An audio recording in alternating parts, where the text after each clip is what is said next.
Bea Alonso, sobrang siloso kahit friends lang ni Dominic Roque. Disclaimer, ang mga larawang ito ay hindi pag-aari ng uploader. Ito ay kinukuha para sa karagdagang impormasyon, credit to the rightful owner. So nagsiselos nga itong si Bea Alonso sa mga friends ni Dominic. Basahin natin yung post ni Bea. Nagsiselos ako sa treatment sa friends kasi si Dom, ang love language niya, servicing. Ma-quality time siya kapag ginagawa niya yon sa iba niyang kaibigan. Nagsiselos ako. Gusto ko ako lang. So yun naman pala. Kasi hindi naman natin na love talaga ni Bea itong si Dominic. Wala namang masamang magselos. Ganun talaga pag nagmahal ka ng totoo sa isang tao.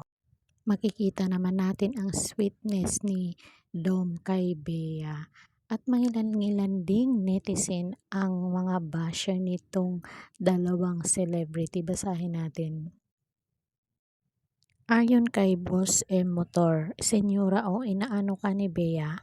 Kasi kung same treatment niya sa'yo at sa friends niya, mabuti pang friends na lang kayo, ha ha ha.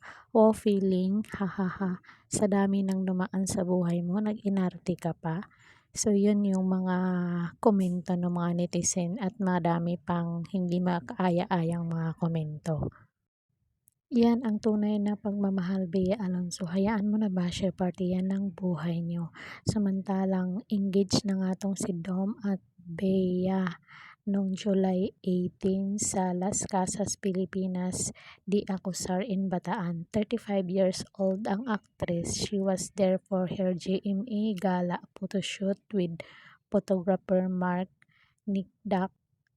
Nick Darwin Rocky 33 surprise with a proposal. So anong masasabi niyo dito guys kay Bea Alonso at Dominic?